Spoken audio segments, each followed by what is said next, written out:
Hello everyone, this is Sukruti Joshi from LG Institute of Engineering and Technology, Ahmedabad. I'm going to take the video lecture series on chemistry. The subject code for chemistry is 3110001. In our previous session of this particular subject, we have started chapter number 5, which is nanomaterials.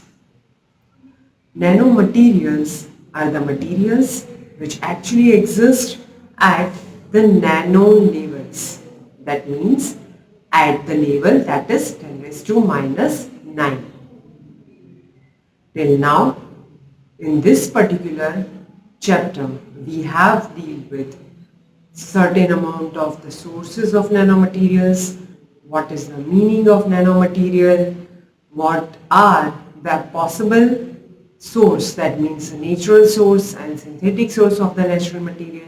Then we have studied about the synthesized material, that is the synthesis of nanomaterial, the techniques for synthesis of nanomaterials, right?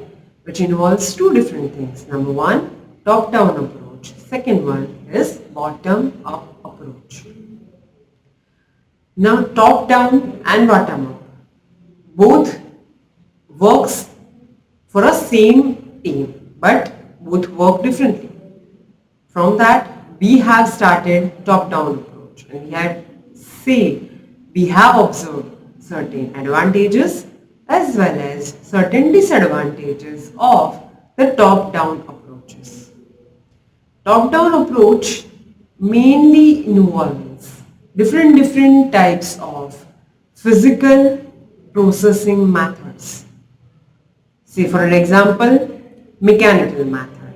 Say for an example, it can be a lithographic method. It can use a laser beam. It can use an electron beam. But ultimate goal is to cut down the bulk material into the smallest one.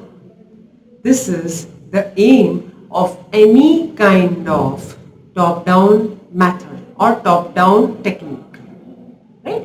So for it, we have seen certain mechanical methods which can be a normal grinding, a normal cutting. It could involve that kind of things which is normal cutters, grinders, mixtures, etc. You can use them to make a bulky material into a powder, and then you can use them to cut down to the nano size level. It is possible using this kind of methods. Okay. In that only we have two another methods, which is lithographic techniques. What is the meaning of this lithographic techniques actually? So nanolithography, the first one, is the science which deals with the structure at microscopic level for detecting, for writing, for printing their characteristics to the concerned parts. Okay? Nanolithography is used in the many fields of application. It is a branch of nanotechnology which is used for further fabrications of nanometer materials and nanomolecules. It's a smallest, or it's a important branch of nanotechnology only. Lithography is a different technique, and nanolithography is again a different technique, because here what we will use, we are going to use the techniques which cut, which print, or with which we can write anything on a particular material. Right? It is possible. In our further sessions, we will see that how it is possible and where it is actually applicable. Right? It is used during the integration of edge semiconductors, integrated electromechanical systems, etc. It can be used for all such things. It's possible for it. So, nanolithographic techniques are of different types. From that, we have the first one, which is electron beam direct write lithography. Again, electron beam direct write lithography. Right? This is the most famous nanolithography method, which is known as electron beam direct write lithography, which has the small form EBDW. Right? This EBDW technique, which makes the use of electron beam to draw a pattern. You can draw a pattern using an electron beam on the particular material, right? And because we are using electron beam here, we get to have, or we can have, the results at a very nano level also. Here it is mostly used in the polymers to obtain different patterns of polymeric structures. When we require the structures at nano level or at very small levels, at that time we can use this particular method, right? In research and development, it is very widely used method. Now, the second technique is X-ray nanolithography. What is the meaning of this X-ray nanolithography? So it's another type of nanolithography only, right? It's another type of nanolithography. Is basically the X-ray lithography, which is quite different from the traditional X-ray lithography. This is not a normal X-ray lithography. It is X-ray nanolithography. So let's see that how it goes. So it has the ability to improve and extend the optical resolution of 15 nanometers by using the short wavelengths of 1 nanometer for the illumination, right? What we will do here is it is basically used to improve and extend the optical resolution of 15 nanometer by using the shorter wavelengths, right? By using the shorter wavelengths, that is of 1 nanometer, so that we get the proper illumination, we get the proper structure for it, right? This is again used by printing approach. Right? We have to use the printing approach for it. Both the kinds, okay, understood it here, that nanolithography is basically used to print something, to write something, right? And when you want to print anything at a nano level, you should have the source, the beam, which can be operated at nano level. This is the meaning, this is the simple meaning of lithography, that how you can do a printing or writing on a bulk material. This we have to understand that, right? Now, let's move on to our next approach. Our next approach will be the bottom-up approach. Till now, we have seen that what is a top-down approach. Top-down approach involves the bulk material gets cut down, it's crushed, it's grinded to the nanomaterial, right?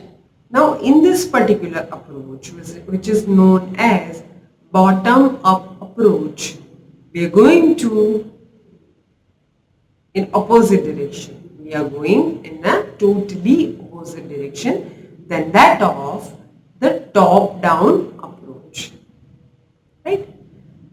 So let's take a look here that how it is possible.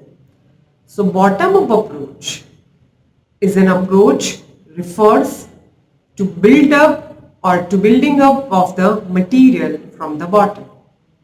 We are talking about here from atom by atom, from molecule by molecule. So from the base level, we are configuring them together to form a whole new structure. This is the bottom-up approach from the base level to the upper layer.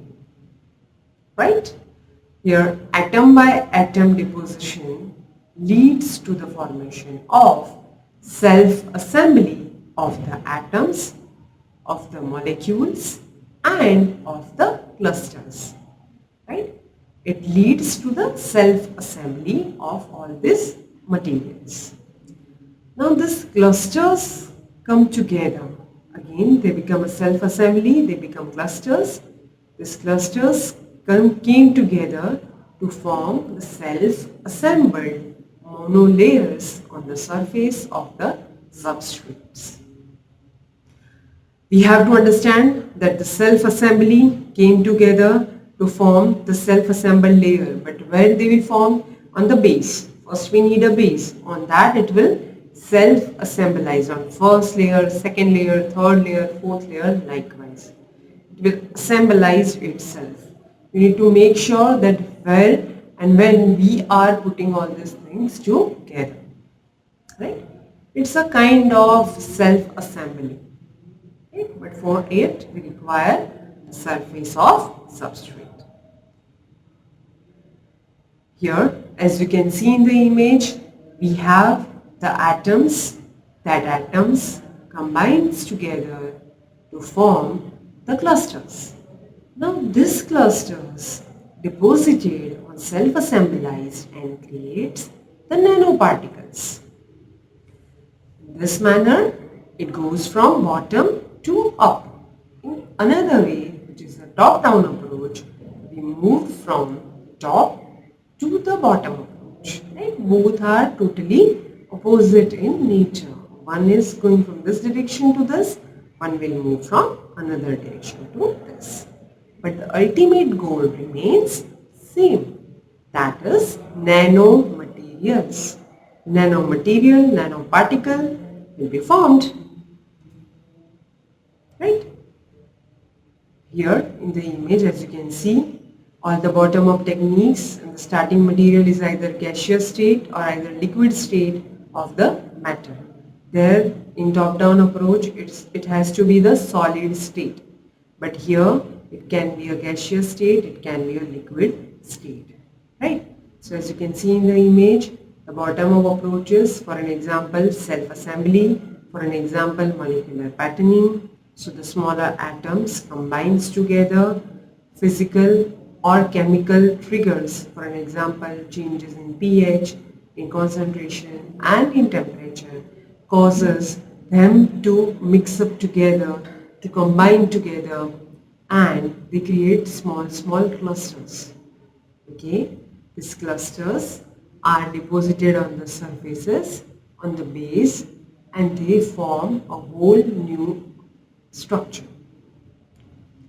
This technique is known as bottom-up approach.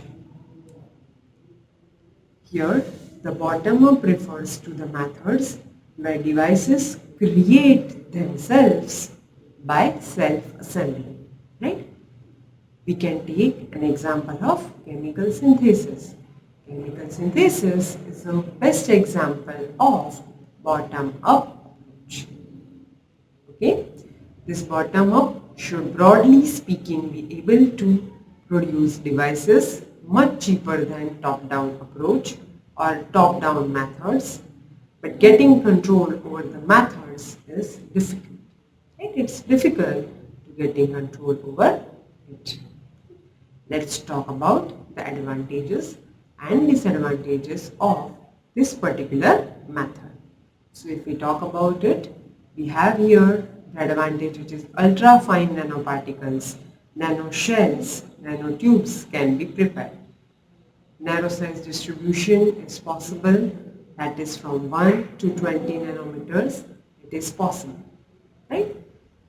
Similarly, it came with certain disadvantages also. So the disadvantages leads to the large scale production is very difficult, and and the chemical purification of the nanomaterial is required here. Right? Exactly opposite to that of the top-down approach. Right? This is all for this session.